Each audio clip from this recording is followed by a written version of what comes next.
Hi Razzlers, welcome back to my channel. I hope you're all fabulous.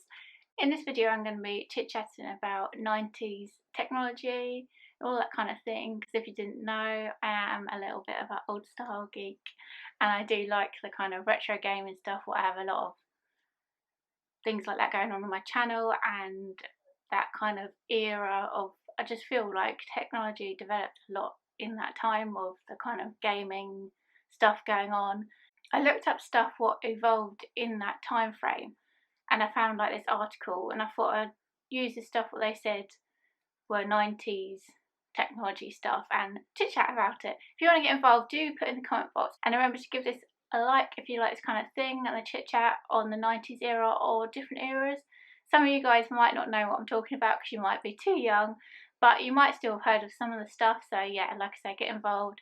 And remember to subscribe to my channel by clicking on the little subscribe button to join my Razzlers family, and click the little bell so you'll be notified of all my big jazz and videos I do as well.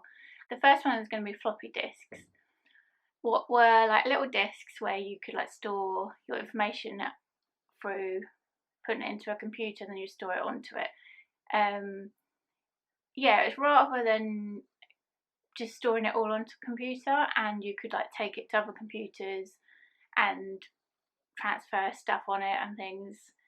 I mean, nowadays you have so much technology on your phone, you don't even need these. Next one is Connect. I don't know if you guys remember Connect Tool. It basically was like, how to describe it, little tube things that you could kind of build stuff and connect little bits together and then make massive sculptures and things.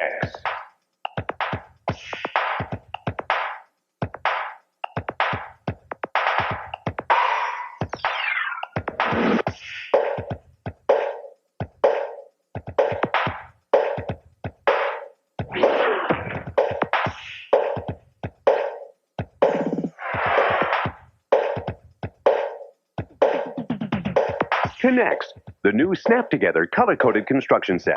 And they did do like a massive Ferris wheel, and you just could make sculptures out of it. I mean, I didn't really have anything like that. I mean, most of the time I was making my own stuff out of anything and everything, rather than using something from a box. But I did see people do like huge sculptures where you could like make things like I said, marbles fly down. I mean, I did do that as well, but I did it more with what they called toilet roll things, and it would come flying down and things. But yeah, they would connect to each other and you can make massive sculptures. I mean, I think I don't know if they were from the same company as Lego. No, I don't think they were, but they remind me a bit of how Lego obviously interlocks together, as well as this was kind of going along that, but more like tubing and stuff, and you could bend it, I think, and stuff, and make different things out of it. Then if you don't know this one, I don't think you knew anything about the 90s. There were the Furbys, and of course now Furbys have developed a lot more, and there's like generational Furbys, but these are the classic original Furbys. What's that? It's my Furby. Furby loves you, lavender. Tickle me. Furby, the first gigapet you pet. Pet me. Teach to say her name. Me, Noodle. Play games. Peek-a-boo. And love you back. Oh, achoo. Your Furby sneezed. Achoo. And gave mine a cold. Furby loves you, lavender. There was a bit of a conspiracy theory going around about Furbies, that back in the day they thought they were like spies put in people's houses, and they were like listening to your conversation, because the whole idea was that they were meant to learn from what you say. What I don't think at the time they did, because that would be really high technology and stuff. But yeah, they developed as you spoke to them more, but they were programmed to do this, and they had their own like Furby language, and they could interact with each other. So like one would say one thing and the other one would talk back to it. They were light sensitive, so if you put them in a dark place they would go to sleep. As well as sensitive if you like tipped them upside down, and you could feed them, because they'd like on their tongue they had a little bit that you could push, and I think it was on their chest or somewhere as well, and the head maybe, that you could like pet it and you could like tickle it. Yeah, So they're the Furbys. I don't know if you guys had a Furby. They were quite cute and cool, and I did like how they had the little Furby language and they could talk to each other, because I thought that was quite sweet. But then again, they were quite creepy in a way, because like they would always say something as soon as you walked into the room or something. But because they were light sensitive, that's why, because obviously your shadow going past them or movement going past them would set them off. But it would make you jump, because if you forgot they were in the room and they start talking randomly, you think it's some kind of, don't know, spirit or something trying to connect with you. You're like, what the hell is that? And then you realise it's just a Furby in the corner. It's fine. This one was called Bop It. It basically was a tube thing, and it had different things that you could do to the ends. That sounds so wrong. Hey! Wanna play Bop It? It commands you obey! Bop it. Twist it. Tap it. If you can't keep up, twist it. You lose! Once you get your hands on Bop It, you're not gonna want to stop it. Fast talking electronic Bop It. Batteries not included. Like you could spin it, twist it. I think it was like obviously bop it, the middle and things, and then you had to get faster and faster at trying to do it. I always remember I went on a coach trip and these people like behind me had it. After a while it's fine, but then it carries on and you're meant to get faster and faster, and then obviously they did more versions of it. So I think there was like a twizzle thing and a spin thing, and yeah, like I say, you had to get faster and faster doing this. I think it might even develop from, you remember the robot thing called Simon? I think it was Simon Says, and you had to like, there were 4 different colours and you had to press each colour in a certain sequence, and you just do that was part of the game. So I think this might have even come from that. Johnny! You're the challenge of a lifetime. I want you, Simon. Once again, you two compete. You're the one I have to beat. One of us must face defeat. Victory will be so sweet. Simon, you're the challenge of a lifetime. Because you have to kind of do the same thing, but it's a different design, I guess, of what it is. So yeah, you had to like twist it, bop it, and then spin it, and then get faster and faster and tag to the next person, and then the last person who doesn't get it right then is out. This one is called Tiger Electronics.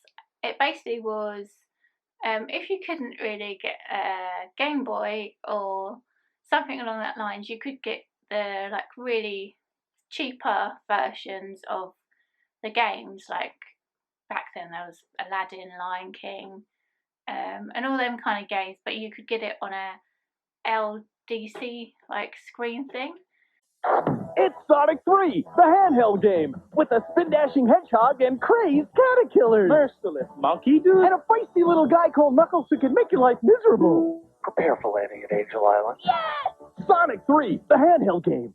And you could play it, and it literally would have one game on it, and that one game you could like go through the whole game, and it was themed on that game. So if it was Aladdin one, it looked like Aladdin on there, Lion King, it looked like a Lion King, and like so on. So each of these little devices were themed around just one game. Well, I don't think I even ever got one, because me being probably a bit of a, I don't know, a random unique child, thought it was a waste of money, because what's the point of having one game when you might be able to save up for, I don't know, something else where you could have lots of games on. Yeah, that's how my mind thought. So yeah, you basically would have one game on this game, and then you could go through all the levels. I mean, the quality was not fabulous. So the next one it says is camcorder. What was a camcorder where you taped onto a mini tape. Actually no, it was a bigger tape first, wasn't it? No, was it mini? Oh, anyway, we did have one of these. We used to hire one, and then later on my grandparents had one, so we used to borrow it at like special events, Christmases and birthdays and stuff. And it was funny when it first came around, because people weren't sure of it, because when it would like pan onto you, everyone would still pose like it was a like picture, you were taking a picture of them, when it's not, because nowadays we're so used to technology and things, it comes naturally, doesn't it? You just carry on with your everyday life and it doesn't bother you. But back then it was very like magical, and yeah, you weren't quite sure what this thing was. So most of the footage you always took was people not really doing much, because you were so interested in the technology.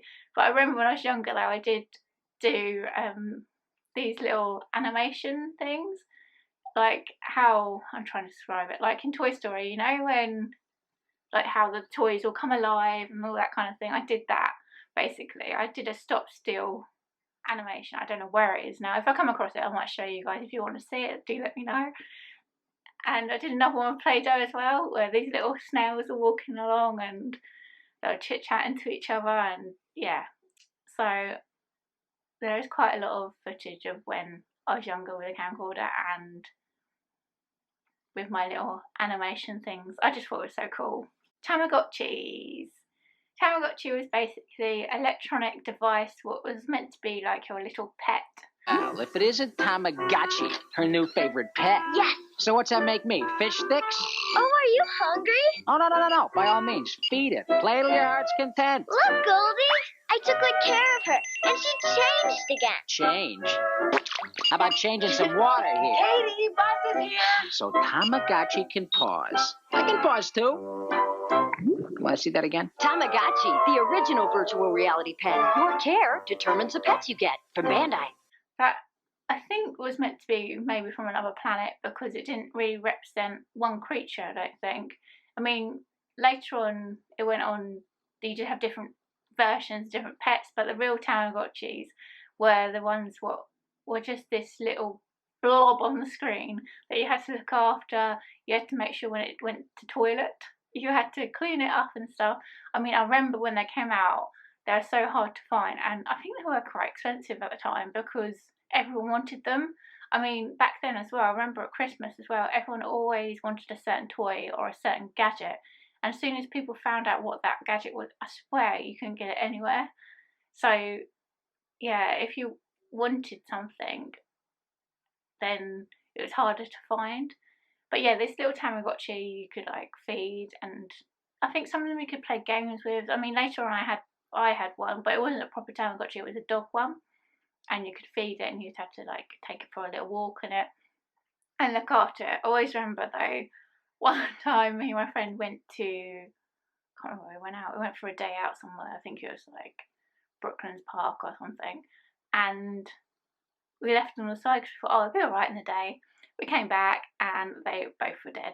So, because then the little thing floats off, and yeah, so that was a bit traumatic. I mean, sometimes you could like swap them with your friends and stuff just to like look after each other and things. I mean, they were fun, but yeah, they were a bit random. Then it goes on to like DVD players, where of course you know what a DVD player is, a disc that you put in and you watch films, because back then it was only VHS. So VHS was a tape that you literally would put into a tape player and it would play exactly the same as a audio tape, but obviously it had visual stuff on it as well. But the only thing was this, sometimes it would mess up in the VHS player and then your whole cassette was destroyed. So with this it was like a disc player and you could play your stuff on discs and put it in exactly how it is now really. I mean, I don't think we actually had one back then. Okay, the next one is like a special calculator, or apparently was around in that time. I do remember this calculator, but only later on when I went to high school and like for your exams you had to have a certain calculator. And it was that calculator that could do certain things and stuff, but I don't really remember it in my childhood having this calculator. It looks like really intense calculating. So yeah, this was apparently around. The Super Soaker. I mean, with the Super Soaker, I can just remember the adverts with it, and they made it look so cool. Bottom of the night. Bases loaded, full count. Talk about pressure. That's not pressure. This is pressure. The Super Soaker CPS constant pressure system. A full blast from first shot to last. The CPS 2500 And 3000 with power gauges to tell you how much pressure you're packing. 3 and 4-way The nozzle. 3000 2-gallon soft pack is easy on your back and holds more water than any Super Soaker ever. Now that's The pressure. Super Soaker CPS 2500 and 3000 each sold separately. The pressure is on. You're washed up. And it basically was a massive water gun that you could fill up and then just run around, and it had like proper, like I say proper, but when you're a kid, like jet that you could like pump it and then it'd like zoom out everywhere. But yeah, I just remember the adverts for it and thinking, oh my god, that's so amazing. But thinking about it, I always thought, because you know when you had like small water pistols, they got heavy, didn't they? Because like you had so much water in them. With these things, they got bigger and bigger, and each time you had a bigger one, it got heavier. So you're like, what? I have to run around with this massive thing on me. And then, but yeah, I'd never really got a proper one. I just got the normal water pistols and stuff, or just normally just would use the hose or the bucket because it's more effective. So this one is one of my favourite things. What came around, of course, was the Sega Mega Drive. Hey, you. Now, sir. Give me the Cyber Razor Cut. Cyber Razor Cut. Yeah!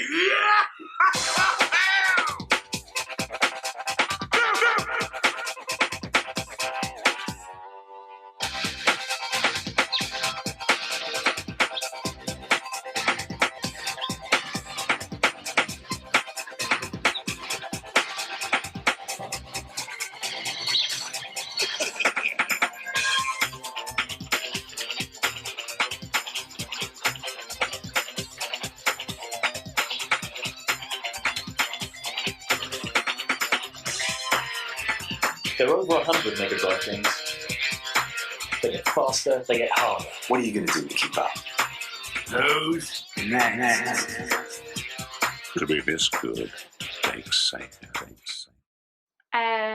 So with the Sega Mega Drive, it was a gaming console that you could play so many different games on, and I just found it amazing because I just loved video games, and I just thought, I think it might even be one of the main ones that made me think, wow, this is so cool.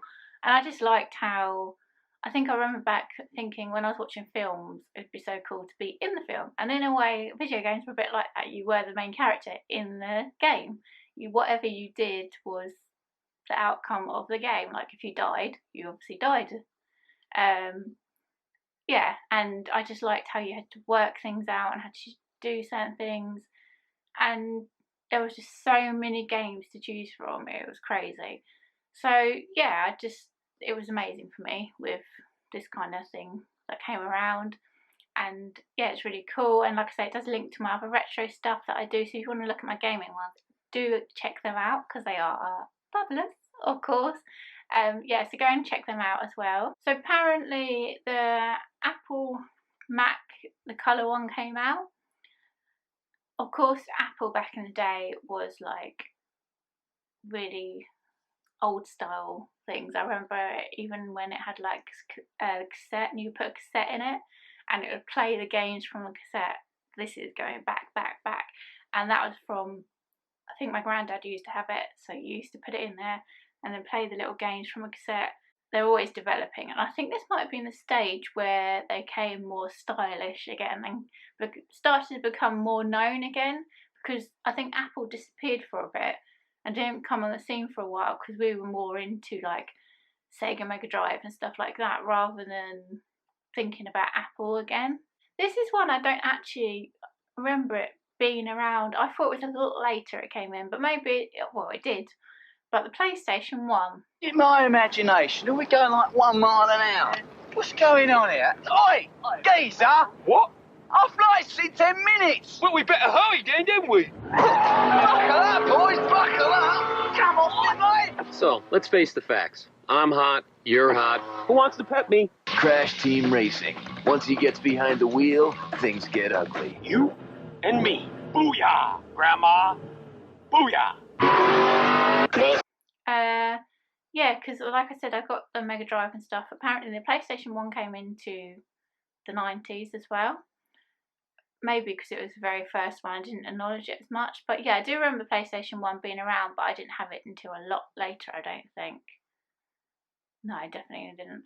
Because I was more focusing on the Mega Drive. But I do remember I went around my friend's house a couple of times and she had the PlayStation and we did go on there, like I think it was Apes Odyssey or something, and we played that a few times, and the football one. So maybe it was around this time as well. Super Nintendo, so the SNES. So with this one again, it's a gaming console that you play lots of different games on. When you decide to step up to this kind of power, this kind of challenge, this kind of flying, crashing, feeling, when you decide to get serious, there's only one place to come: the games of Super Nintendo. No one else creates this kind of experience, because no one else creates these kinds of games. Now you're playing with power, superpower. And as well with this as well, I did get this console. I got it later on, and I had like lots of the classic games like Super Nintendo and stuff. But I just love the games on here, how they did relate to a movie at the time, because like you had loads of random games as well, but you had games that would relate to a movie, what was in the cinema at that stage. Because films didn't come out as often, they would kind of do a whole franchise on that one movie, like be it the movie of course, but then the games and lots of things would go with it as well. So that was pretty cool. And I just remember the games being really quirky and it was really fun. And I think with this as well, I had a device I could put into it so I could play my Gameboy games on it as well. So they're like big screen, what seemed really cool at the time. And I just always liked little things like that. I mean, actually going back to the Mega Drive, I even had like the gun thing, so it could interact with the game and you'd like be able to do like shooting games and stuff. What back then was quite high technology, let me tell you. The Walkman. So the Walkman was, of course, if you don't know, I'm sure you do, is like a tape recorder. It was a make called the Walkman, and you could literally, you would have your headphones and you'd be able to walk around with your music basically. And I did have a little carry case for mine, so that was so cool.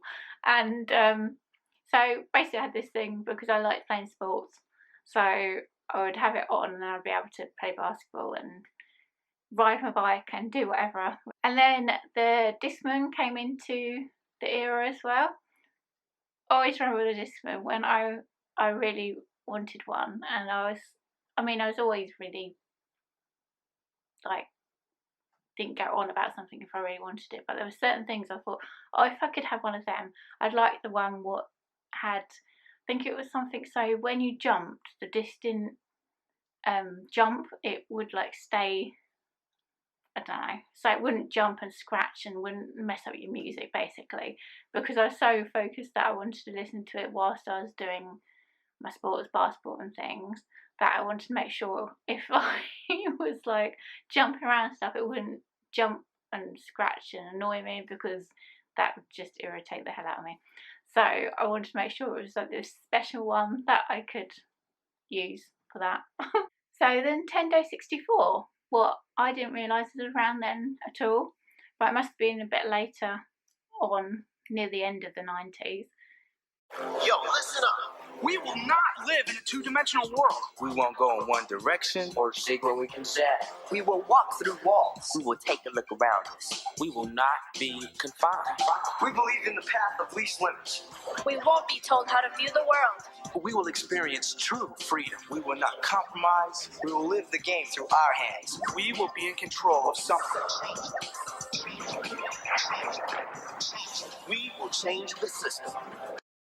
Apparently came around, and Nintendo 64 was like a Nintendo, but it was 64, no. But it was like, they did try to make it look really more 3D. Like they were trying to work with this, and they were always developing different ideas and things.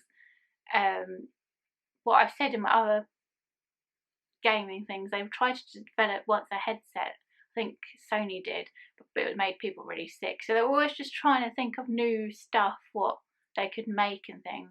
And like with this one, it was like making it 3D and things. I mean, certain games were around. I think there was like Sonic 3D on the Mega Drive, where it was more 3D. Like how you played the game was completely different to a 2D platform. But yeah, they were just always trying out new things. I mean, I remember I tried the Super Mario one on my friend's one. I never really got Nintendo 64 because it wasn't really my thing, I don't think, to be honest. Palm planner. I never really had one of these, but I do remember everyone always used to have like mini little organisers and things, but I just found them really weird, and I never was one for having that because I thought, well, I can just write it on a piece of paper on my diary. I never was one for having a planner thing, but apparently they came into fashion, and that was what everyone wanted technology wise, was like a planner thing, so you could like, I suppose it's back then it was like an iPad, but yeah, I'm sure not as high tech, but yeah, it's like an iPad. So then the Game Boy came into the area of technology stuff. What was really cool, because you could play basically any games that you wanted, but handheld. The adult world is designed to keep us moving. And while this may make us more efficient, it's not exactly a party. Luckily, technology has produced a cure. It's called a Game Boy, the personal game-playing system from Nintendo, with lots of sports, action, and puzzle games to choose from. And it comes with a puzzle game Tetris. It could change your outlook. I'm sorry, sir. Your flight's been delayed. Cool. Game Boy by Nintendo. Have you had your fun today? And it was really cool because, like I said, with them games where you just could buy one, this was like you could put loads of games, different games, what you wanted to play, just play them. I had the special Donkey Kong yellow one because my favourite colour when I was younger was yellow. Well, it still is, but I'm thinking out with purples and pinks. And you could play, like, of course, Donkey Kong on there, Super Mario, loads of different games. I even had the screen what makes things bigger. It was like a magnifying glass and the light on it, and I think I had a little plug so you could plug it into your friends and you could play against each other. And I think you could even buy like a printer that you could like print stuff off and things. It was, yeah, they were trying to like develop stuff still. And then it goes on to later on they brought out the colour Game Boy, so that it was, of course, you had your screen what was I'm trying to think what colours. It was like a greeny, blacky colour, wasn't it? With the imagery on it. But then when it went into colour, I mean, the colours were still not as fabulous as they probably are now, of course. Where's my lunch money?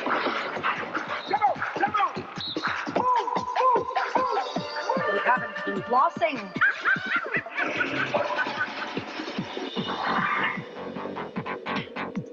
You haven't been flossing. Get a job. Escape to a world of color for each and every Game Boy game. New Game Boy Color. But yeah, it was the colour Game Boy, and yeah, they were developing stuff out all the time and things. So that is the last one. So if you like this kind of video, do give me a thumbs up so I know, and you like me chit-chatting about, I don't know what you like me chit-chatting about. Do put in the comment box and tell me what you like me talking about. And remember to subscribe to my channel by clicking the subscribe box and click the little bell. And by subscribing, you'll be part of my Razdaz family. And by clicking that little bell, you'll be part of my Big Jazz Hand notification. So each time I make a new video, you'll be told. And see you guys later.